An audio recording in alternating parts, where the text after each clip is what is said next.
Betting Network.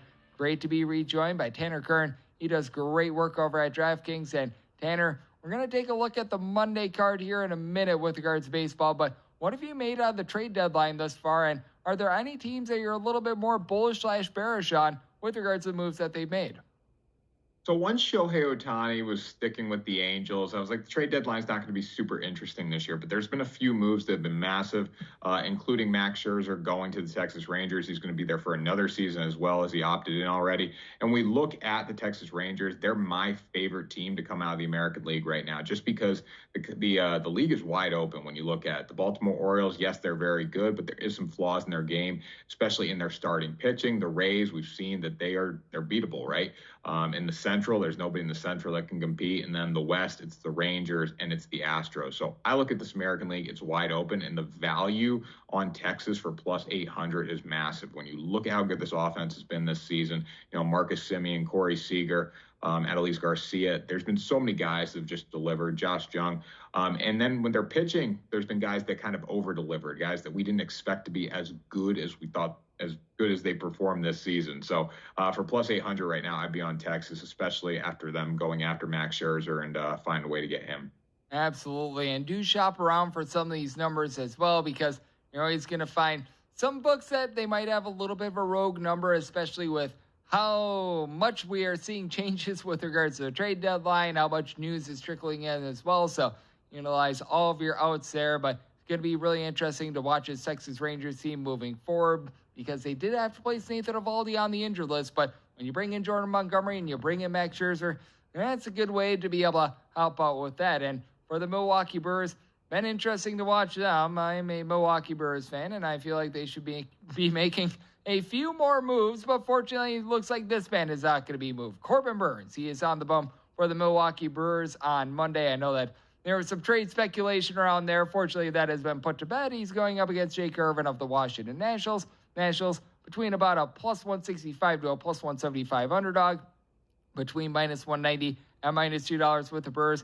How do you view this one? Because with the Brewers, I recognize that it's a lofty price, and you're looking at the run line that's more around minus 120 or so. And for the Washington Nationals, clear as sellers, and they've got a guy in Jake Irvin that I think is completely outgunned in this spot.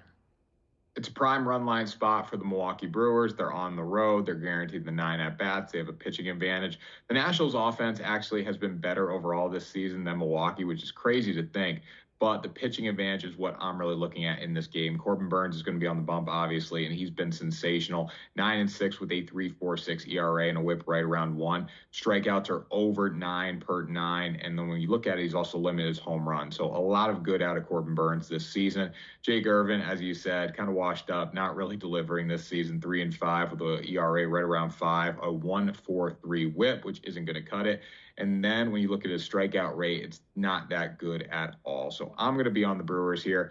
And the biggest reason, too, they did not come up with a win against the Braves, but they were able to battle. They were able to put up runs on the board consistently. And if they do that in this series, they're going to have a lot more success against the Nationals than Atlanta, just because the Braves are so potent, and we're not going to see that same power out of this Nationals lineup.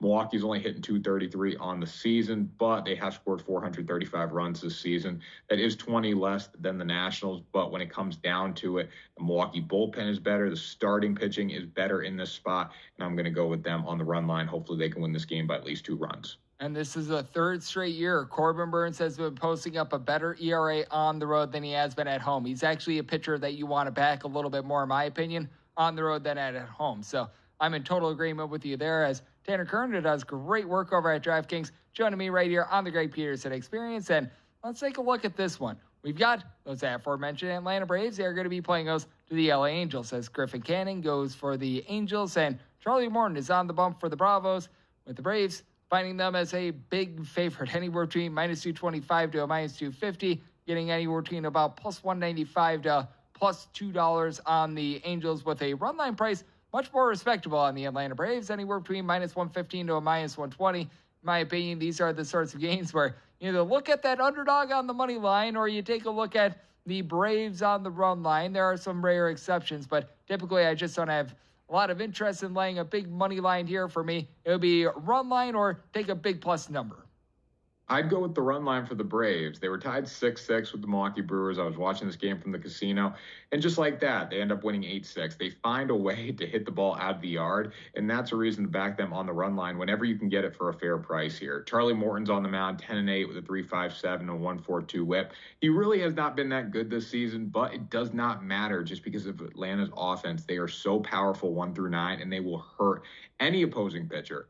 Griffin Canning, I expect him to get hurt a lot in this game. 6-4 with a 4.46 ERA and a 1.24 whip. Hasn't been terrible by any means, just is not going to match up well against this Atlanta offense, which has been fantastic this season. They're hitting 270 as a team. There are some teams in Major League Baseball that barely have one player hitting 270, and the Braves are doing it as a team. They've scored 583 runs this season. They've hit 199 homers, which is 37 more than the Los Angeles Angels. The Angels have a decent offense, but they are still dealing with some injuries, obviously. They've said they're going to keep Shohei Ohtani, but they got their work cut out for them to make the playoffs, especially when you look at series like this, interleague series. So I'm going to be on the Braves here. I think -1.5 is a good spot. I tend to stay away from home teams on the run line, but the Braves are an exception just because they are that good offensively, and I do think they're going to trump the Angels in that category. Yep, with the Braves, they're able to put up enough runs that even when you lose those at-bats at home, you're still able to cover run lines. The Dodgers are obviously one of those other teams as well. It's with the LA Dodgers. They very rarely play one-run games as well, so those are a few teams that I always take a look at with regards to a little bit more of a run line perspective. And when it comes to this game, probably don't want to mess around quite as much with the run line unless if you're able to get some mono number, which actually I am seeing at Circa. But we've got the Chicago Cubs and the Cincinnati Reds. The Reds are going to be throwing out there Andrew Abbott, and Marcus Stroman is on the bump for the Cubs. Cubs are right around a -120 favorite across the board between even money and +110 on the Reds. How do you evaluate this one? Because with Andrew Abbott, he has been amazing to start his career with the Reds. I just don't think that he's going to be able to keep up this sub-2 ERA. He might be better than Marcus Stroman in this game because Stroman's given up 11 earned runs in his past 2 starts, which isn't going to cut it. He's got to get back on track and be the early season Marcus Stroman. But again, I like the Cubs here just because they've been so dominant over their recent stretch. They did lose on Sunday, but before that, they ripped off a massive winning streak. And I think they get back on track here and keep that momentum going as we approach the fall. Andrew Abbott, I think he's going to be okay tomorrow. I do think he's due for some regression. 6-2 with a 1.9 ERA and a 0.96 whip. He is hittable. There's opportunities for the Cubs in this spot to hit him just because they've been really good as of late offensively. And then Marcus Stroman, overall, the numbers are decent on the season, but I don't like the past few weeks. He needs to get back on track, and I'm betting on him to do that. But the real reason I'm taking the Cubs here is just because of how good their offense has been as of late and the resiliency that they've shown. They've been down a lot in games over their recent winning streak, and they've found a way to battle back, and that's critical here.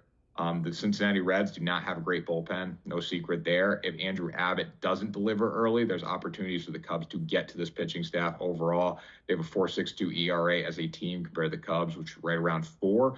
The whip is much better for the Cubs as well. So I think Chicago has the team to shut down Cincinnati's offense.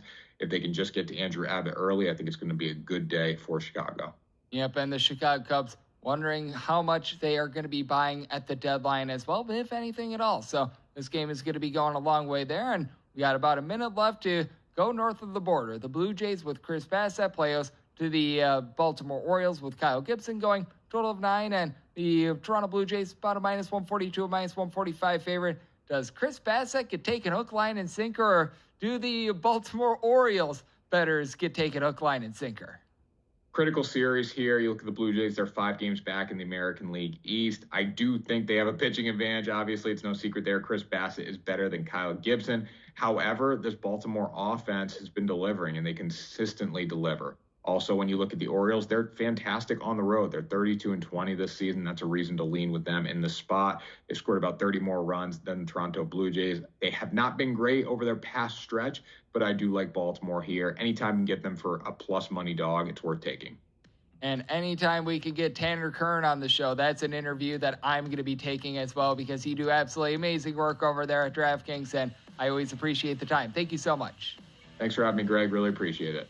Tanner Kern does a tremendous job taking a look at all fronts. Football, basketball, baseball, you name it, he does it. And coming up in the final segment of the Greg Peterson Experience, I get you my DK Network pick for this